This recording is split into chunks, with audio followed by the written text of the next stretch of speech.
Hi, welcome to Suburbia Press Live. Do you understand how to use tags within your email marketing system or your CRM?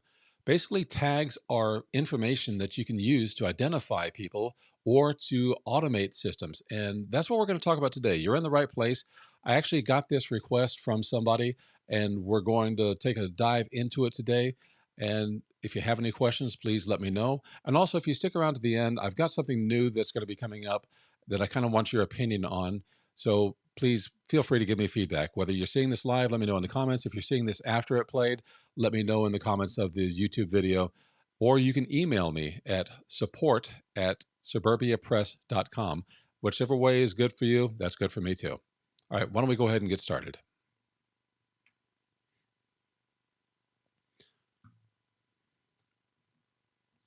So, email marketing, this is going to be one of your most powerful and effective ways of marketing to your audience. People who subscribe to you want to hear from you, and they also want information. So, you need to be able to tailor things so that you can give them the information they want.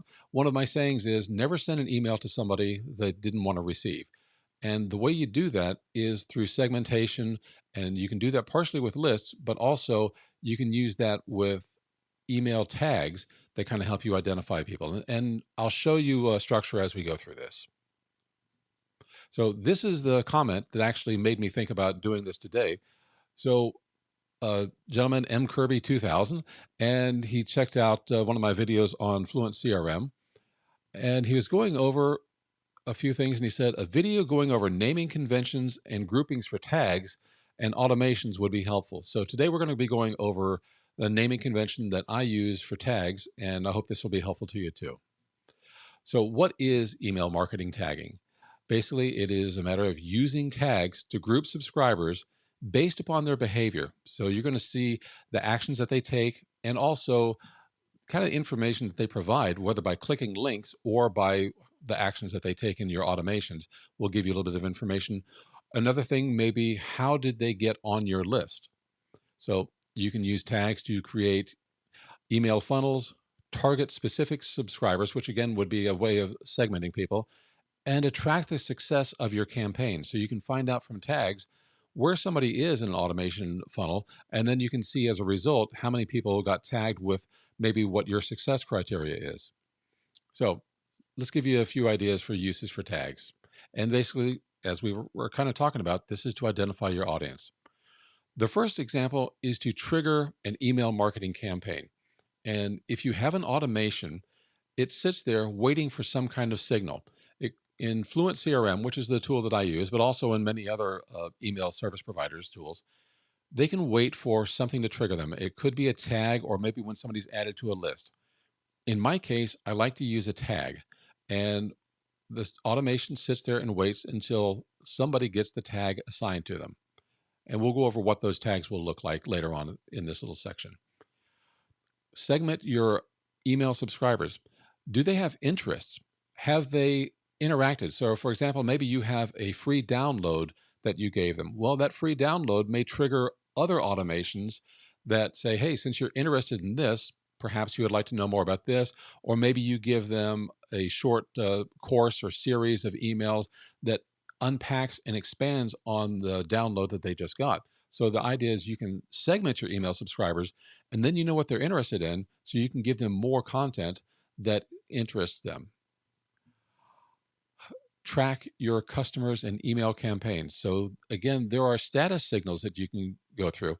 So when somebody starts at the top of a funnel, an email automation, they haven't done anything yet other than the fact that they've started it. Well, you can put a status tag in there which will say started, so and so funnel. And then if they download something, you can put a status and says hasn't downloaded yet. Then they get there and they say they downloaded thing, says has downloaded. And it just kind of gives you a way while somebody is in the middle of an automation funnel, you can track their progress through it.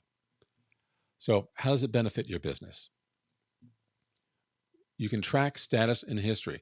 History is very important. And I think a lot of people ignore this. They have their tags that get them through a funnel, but they don't necessarily track the history of what they've done. So you're going to find in funnels, you're actually going to apply more than one tag as they go through it. So you might apply a status tag that I mentioned that they haven't downloaded yet. And then after they download, there's a status that they have downloaded. Well, you also want a history. When somebody downloads a giveaway that you have, you want to keep a history of that. The status tag is going to go away when the funnel completes. The history tag remains in perpetuity. So when you look at somebody in your CRM, you can see the history of how they've interacted. And that is just as beneficial as looking at the status while they're going through the funnel. So those are two different things that you want to keep in mind. You can increase engagement by giving people email that they want to receive, or give them opportunities to interact, or send them to a blog post, or send them to a YouTube video. Get them to buy something. So the fact that you can have targeted emails based upon tags gives you opportunities to increase engagement. You can improve the reporting and analytics of your efforts because you're tracking it. Again, by using tags, you can find out what people are doing, how they're doing it, and get better analytics. And that kind of tells you sometimes you may need to pivot in your business. Maybe you find out that something that you did almost as a idea has legs and it's taken off, and you can go back and look at the reporting based upon those tags to see, you know what, this idea is resonating more with my audience than the thing that I thought was going to resonate with them. And unfortunately or fortunately, this happens in business quite a lot. You go out and you put out a product and service, or you put out a YouTube channel, and you think, okay, this is going to be about XYZ. And then you find out that's not exactly what your audience wants. They just simply want more of Z. And that's something that you can come up with by looking at these tags. So this is my little quote again, and I'm just going to repeat it. Email marketing is all about sending the right message to the right person at the right time. So, what are the different types of tags? And we've alluded to them a little bit, but let's go ahead and spell them out so that way you've got exactly what you need. And I also want to point out these are guidelines, not rules. This is what I've learned and used for many years. I know people who are very rigid and adamant that it has to be just exactly so. And I found out, well, that may work for them, but it didn't work for me. So I ended up modifying things for myself. Don't be afraid to modify these little guidelines. What I'm providing for you here is a framework, and you can use it exactly as I show it to you, but don't think that, well, I can't do it because William said it must be this way. That's not what I'm saying. Feel free to modify this if it makes sense for you and your business. I'm going to explain why we do things the way we do, or at least why I do things the way I do. And if you like it, that's fine. You've got something you can use. If you find that your business requires something a little bit different, or something works a little better for you, these are guidelines. It's a framework. It's not like you have to have these things set in stone. So, the idea is you want to identify your tags by a purpose. So I have the first one are system tags. Basically, all they do is start or stop an automation. So when we talked about an automation is waiting for a signal, you're going to have a tag that's going to be a system tag that's going to say start. And it's going to have a description along with it for the automation funnel. And I'm going to show you the framework for that. But for right now, just think of system tags are the type of things that give a signal to an automation that will either start it or end it. Status tags are temporary updates within an automation. So, what I mean by that is as you go step by step inside of an automation, you're going to be adding these tags and removing them. And just to back up a step, when you start an automation with a system start XYZ, that kicks it off. The very first thing you're going to do after that is remove that tag from the person going through it. So that way it doesn't try and trigger the automation to go again. It's only there just to start it. Once you've started it, you remove it. The same thing with status tags. It's there to give you a status while they are within the operation. So while you're in the whole funnel, status tags can remain. So we'll go back to using download. Status tag hasn't downloaded yet. So you may start off with two things. The initial start tag takes place. You remove the start tag and you add a status tag says hasn't downloaded yet. So you know somebody's in an automation funnel, but they haven't got to the part yet where they download something. Same thing is when they download it, then you update or add another tag has downloaded. So status has downloaded, and whatever this is going to be. It could be a fulfillment process, it could be a marketing process. And again, like I said, we'll show you what that framework looks like. But the idea of status tags is they're only present while a user is within a funnel. When they end the funnel, there should not be any more status tags applied to them. History tags, however, are permanent. So when you go through and you say status has downloaded, well, you're also going to want to add a history tag. And the history is going to be something that stays in their record, says downloaded ebook for whatever it is, downloaded uh, files. Maybe if you're a photographer and you're giving out some kind of presets for software like Lightroom or Luminar, which is one of my things that I also do. You want to give out those presets, has downloaded presets. And that's just an example. And that will stay. You do not erase history tags. Once you've applied them, that's part of the history and metadata that you're adding to your user's profile. Speaking of profiles, to me, these are metadata about the user and what they're interested in. So in some cases, I have tags say profile, interest in, and then a subject or a topic. I will also do not interested in. And this is a good example of if you have a sequence or a series of emails that you're going to send on something, you may want to give people a way to say, I don't want to hear any more about this. I mean, if you don't, they may just unsubscribe altogether. But if you have a little thing at the bottom say, don't want to hear any more about this topic, click here. When they click that link, then you might have profile, not interested in this offer. And then when you are sending off emails, you're going to exclude anybody that has that tag. So that way you don't bother somebody with an email message they don't want to receive. You're giving them a chance to give you feedback so that you don't blow it and send them repeated emails about something that they don't really care about. Because their other alternative, if they don't want to hear about it, is to unsubscribe, and then you lose the contact. So profile tags, they'll tell you what they're interested in, or they also can tell you what they don't want to hear about. And that is just as crucial. Product tags, and this doesn't go for everybody, but if you have products that you sell, you might want to have tags about that product.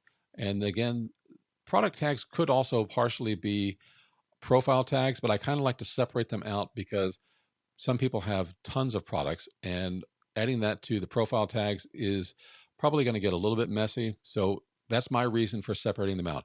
If you choose to put them together, again, these are guidelines. It's a framework. You can do what you want to do. But that's my reason. Is like somehow I want to see my product tags and metadata about the products I sell and people who have purchased them or even looked at them or asked about them. I want to know about that. Source tags are about how someone got on your list. So, did they sign up from a specific opt in form? Did they sign up from a promotion that you made? So, what is it that interested them that got them to sign up? And you want to tag them so you know what campaign did you run that got them to subscribe to your list. So, that could be very powerful data. And if you know that they came in for this, then you can expand upon that with follow up emails. There are some people who will sign up, get your download, and then you'll never hear from them again. They might use a fake email address or or an email account that they never check, and that's okay. One of the things that you can do with some of these tags is maybe track when was the last time they interacted with you in a funnel. And if they haven't done anything, you send them a little reminder, hey, would you like to stay on the list? And if they're not interacting with you at all, then those tags give you a chance to say, well, I'm sorry, but I'm going to scrub you off this list. You're not participating. You're not interacting. You're not opening my email messages. So you cut them off. And if you're using an email service provider that charges you by the number of subscribers that you have, that's an important thing. You don't want dead weight. Some people get very excited about, oh, I've got so many tens of thousands of people on my email list. Yeah, but how many of them are active? And how much more are you paying to keep that vanity metric of the number of people on your email list versus those who are actively engaged with you and reading your emails and hopefully engaging with your articles, buying your products or services? All right, so right now we're going to go over the format of how to construct tags, and it's really simple. Function, purpose, campaign name, and modifier. And I'm going to give you some examples of what that looks like. So, function, we mentioned system was a function. The purpose, well, this is for a marketing thing. You're trying to get somebody on and you've offered them a freebie. So, in this case, uh, email form for free PDF. And it could be more specific than that because you may have more than one giveaway. But that's the way it looks. It's like it's a system message. It's designed to start your automation. The purpose is marketing. Basically, you haven't sold something, so it's not necessarily fulfillment, but it could be if you sold one. And it could be for a different part of the automation. But right now, this is a marketing effort. And that area where it says marketing, it could be fulfillment, could be for anything that you decide it's going to be. But that's where your purpose is. And you can abbreviate these things if you want to. The campaign name is, as I said, email form for free PDF. This is what helps you understand the source. So the campaign name could be I'm trying to give away an ebook on email marketing. I'm trying to give away an ebook on the top 10 things to improve the speed of your WordPress site. Whatever it is, that's your campaign. And the modifier is start. That's what's going to kick off an automation. So here's another example. So status. In this case, I'm using fulfillment because the whole idea is to fulfill a request for something. So free ebook and has not downloaded. So they're in the funnel, but they haven't got to the stage yet where they download something. And it could be because maybe you're sending some emails to them before the download. It could be that perhaps you're giving them something to do. Whatever the case may be, there may be a delay before they get them the ebook. In most cases, you probably deliver the ebook right away, but so far they haven't downloaded it. Another reason that you want to have these status tags is to help you troubleshoot your automations. If you find someone who is in this stage, status has not downloaded, and didn't immediately go to a download as you expected to, then you've got a flaw in your funnel. So these status tags help you identify is something going on that might be preventing your funnel from working correctly. So that's a good reason for having status. And we've got the next one, status fulfillment ebook has downloaded or just downloaded. Now, as you're doing these status tags, remember what I said in the funnel, you probably want to create a history tag of the things that are important to you. I would not create a history tag for the one that says has not downloaded. But once they've successfully achieved something, I would create a history tag for the free ebook that was downloaded. So status tags, again, at the end of the automation, those are going away. And they tell you where somebody is in the flow of your automation. The history tags are part of your permanent record.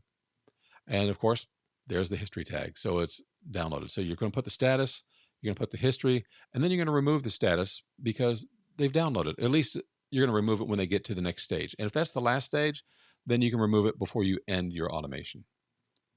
So how do you add tags? There are a few different ways. First one is the easiest one, although it's not scalable, and that is to manually add them. You can go to somebody in your email service provider or your CRM, add a tag, and that will tell you something about them, or it will kick off an automation. You can import lists of people. So if you've got a CSV, a comma separated value file, and you're importing a lot of people, then you can add tags at that time, and you can go ahead and, again, put down your information about them, or kick off a welcome series or any other kind of thing that you want to do. You can automatically add tags in automation funnels. So as you go through an automation funnel, this is what we've talked about. You add tags that give you status, that give you history, that give you profile information, something about what they've done to interact during that automation. And you can also tag subscribers who click a link. Most email service providers have this. So you send them an email, they click a link, they go to a web page. Well, as they do that, you can add a tag. So this might be a profile tag. This is a person who said, I have an interest in whatever this is. Likewise, this is where you can say, if you're not interested and don't want to receive any more messages about this topic, you can put a link in there and it says profiled dash not interested in whatever the topic is. And that link is always going to take them to a page. So as you're building your tags, if they're going to be used in automations, you also need to think about, I need to build a landing page for these people to go. It doesn't always have to be a unique landing page for each one. So profile, not interested in. I've got one landing page and it's just got a message that I got your message, you're off this segment. And that's all there is to it. They don't necessarily need to do anything else, but it gives them confirmation that they click the link and they know what happened. They got to a page that says, understood, you won't receive anything else about this topic. And that's really important, is to follow through with communication. If somebody clicks a link, they need to know that what they got was right.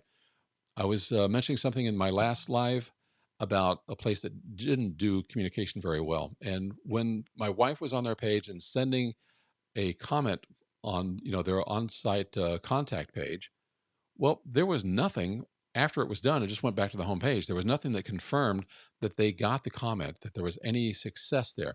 If you're going to have someone take an action, make sure you give them some signal of success, and that gives them a level of comfort and trust. So if you're going to unsubscribe people from a particular list or tag, then you want to redirect them to a page that confirms the action that they just took.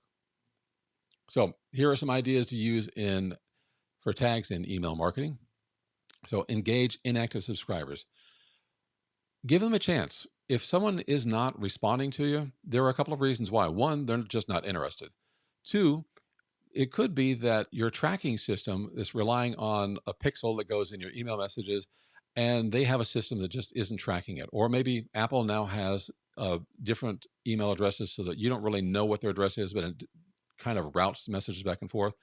That's okay. You're still communicating with them. And if you give them a warning that says, hey, I'm about to unsubscribe you, or I wouldn't start off with that, but say, I see you haven't interacted in a while. You haven't been opening my email messages. Is there something you're not getting? So ask them questions, give them opportunities to respond, and then let them know that if you're not interested, uh, we're going to remove you from the email list. People who want to stay on your list will come back and say, hey, I've been opening all these messages, and your system simply hasn't got them.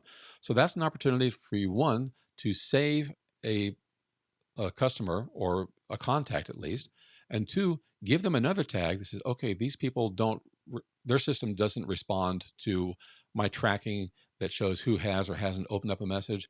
So that way, if you put that tag in there, you'll know, all right, don't delete these people later on, or don't bother them every 3 months when you run this. You have opportunities to show targeted product recommendations. When I say targeted, that means based on the profile information. What are they interested in? Are you going to send a message to somebody interested in photography about how to build a website? Well, you may if they're photographers who want to build their own website. You may not if they are happy to use commercial services for things like that. And the more information you have about them, you can kind of craft those things. So there may be opportunities to send something that they're interested in. But first, you probably want to query them a little bit and find out more about them and build that profile information. So then you can start targeting them. If somebody's happy with Photoshop and Lightroom, would they like to know about On1 or Luminar Skylum? Perhaps they would, because those are things that are plugins that could enhance Photoshop or Lightroom, or perhaps they just don't care at all. So that's where, again, where you get a chance to say, yes, I'm interested, or no, don't contact me about this again. And then if they're interested, you can give more product recommendations as new products come out. If they're loyal subscribers, have a profile on that and send them a loyalty discount if you have your own product or service. And if they're subscribed to you, they're loyal. That's pretty simple. I would go ahead and I wouldn't worry about a profile tag for that. It's nice if they get bought maybe 2 or 3 of your products and you want to give them another discount. But if you're marketing something to your email list, that is a sign of loyalty right there. They're interested in knowing what you've got. And if you say, hey, because you're on this list, we've got a little thing for you, offer them 5%, 10%, 20%, whatever discount you think is appropriate. I get these all the time from different vendors that I subscribe to. So, for example, I have 2 dogs, and we do business with a company called 1-800-PET-MEDS. And every once in a while, they'll send me like a little $5 coupon as a loyalty thing. Okay, I'll take $5, I'll take $10, I'll take whatever discount they want, because I need to get the heartworm and flea medication for my dogs. And if I can, time it when the offer comes out, I'll take the discount. And that is a way of getting some of your customers in there. If you offer them a loyalty discount, it's like compelling them to make a decision sooner. So that's a great way to tag people and offer them a loyalty discount. You can also send a survey. This is how you're going to build your profile information. My recommendation is to keep surveys very short. Nobody wants to sit down for 10, 15, 20-minute survey. But 2 or 3 questions, yeah, I'll do that. I'll do that every time I get one. If you just say, look, it's a 1 minute survey or it's a 2 question survey, I don't have a problem with that at all. And you just little micro bites gathering information. And some people really love surveys. My wife loves to fill out surveys. She likes to give feedback. So she'll sit for the longer ones. Now, I am somehow on a list from Universal Studios Orlando, and they send me surveys that take 30 minutes. I think I've filled out one of those surveys. And so I'm not giving them that much information and I'm not getting that many tags in their system, but they keep sending me survey requests for all this long stuff. Don't do that, is my recommendation. Give them short surveys. And you can send these short surveys more often than you would have a 30-minute survey, but it's not as troublesome and you're probably going to have a higher response rate. Another item is to save cart abandonment. And you've probably seen this when you're shopping elsewhere. You go in there, you put something in your cart, and then you decide, nah, I don't want to, or you get distracted, whatever the case may be. You're probably going to get an email that says, hey, I see you left something in your cart. And this is another thing my wife likes to do because if she waits till like the third message, there's usually a discount coupon that goes in there to get somebody to buy it. So that's up to you if you want to offer a discount on this, but you might want to build a sequence that says, hey, I saw you forgot something. The next one kind of is a reminder again. The third one is maybe you're on the fence. Would a coupon code help you make up your mind? And after that, if they don't buy, then just let it go. But that's what you can do to still get sales because a discounted sale is better than no sale. All right, so you can target specific subscribers with relevant articles, offers, and discounts. And that's what you're doing with your tags and your email marketing operation. You're communicating and you want to interact. You want them to engage with you because that's really what marketing is all about, is getting people to engage with you. All right, so this is my bonus tip, how to create engaging emails. And it's really brilliant and it's really simple. Anybody can do this. Start your emails by telling a story. And I'm going to let you know right off the bat, it doesn't matter what the story is about. It doesn't even have to be related to what you're talking about. It probably helps a little bit if it is. But if you start off with a story, maybe something about your personality, maybe something about things that happened to you in the past, and then you go into your promotional offer. Start by telling a story. Humans are wired to tell and hear stories. They engage people, they get them reading. And one of the things about writing and copywriting is get people to read the next sentence and the next paragraph and on down. Stories do that because once they start a story, they have a little bit of commitment to go through and finish it. So tell a story. And finally, I do have one more thing, and this is not going to be related to email tags and email marketing, but it is something that I am thinking about, and I would love your feedback. So, what I'm looking at is building a course and a membership about small business owners who want to build their own website. And I don't know if this is going to be the name. This is just something I mocked up right now.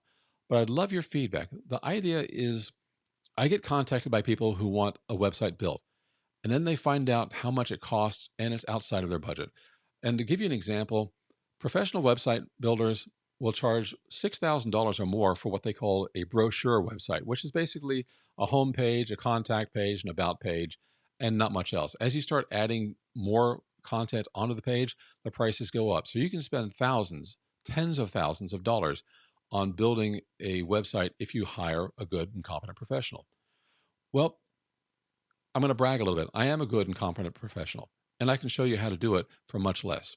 So the idea here is that I will show you what I would do as a professional web developer, how you can do it yourself for much less, and where you host it, how you build it, what thought processes you need to have before you even begin. And this is something I find with people who hire a guy who just he knows WordPress and he knows how to do certain things in there, but he doesn't necessarily know business WordPress. He doesn't know how business websites work. And it costs less, but then you're stuck with something that you don't know what happened. The developer didn't give you good documentation on it at the end. And now you've got to figure out, okay, how is this going to work? So the idea I have in mind is one, to have a course that goes through and shows all of that information of how this gets put together and why. It's important that you understand not just what to do, but why you're doing it and how it's going to benefit your business. The other part of the idea is a membership, which is an ongoing membership. Once you've got the website, well, then what do you do with it? How do you maintain it? How do you expand it to add things? For example, I use Fluent CRM, which is a WordPress plugin connected to Amazon, a simple email service, rather than using uh, ConvertKit or other services like MailerLite or Mooseend. Not that those are bad services, but there's a reason why I like Fluent CRM, and that integrates with WordPress. Same thing with my help desk system. The same company, this case, it's called Fluent Support. My help desk is integrated inside of here. There are other tools that you may want to use and expand your WordPress environment, or maybe you want to set them up on a different WordPress site, but you want to know how they work rather than using a commercial service. There are pros and cons to both sides, but the idea is when the membership, one, we can have regular Q&A sessions. So if you've got problems, you bring them to me, and I will give you the best answer that I can, or maybe I'll have to research something and respond later. But also having regular tutorials, updates on what's happening in WordPress development space, and give you a place to go and a community to go with as you have built your website and you're maintaining your website, because building it is just the start. Operating it is an ongoing basis, and that's why I thought a membership would be better for that. So I'm thinking about this, but honestly, I need your feedback. So if you want to leave a comment here, if you want to leave a comment on the YouTube video, or again, you can email me at support@suburbiapress.com and give me your feedback. Let me know if this is something that would interest you. If you got a friend that's interested, have them send me some feedback too. I would really love to know. And with that, thank you so much.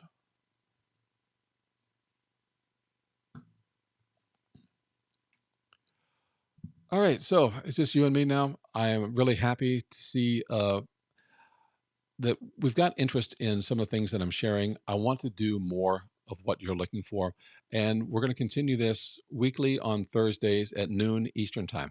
Of course, there might be exceptions. Thanksgiving is on Thursday. I won't be doing a live on Thanksgiving, but if you've got questions and you want to know some stuff, give me some feedback. And that's how this video came about, is because someone gave me feedback on a YouTube video. I am hopeful that this is going to help you out, and I'll see you again next Thursday.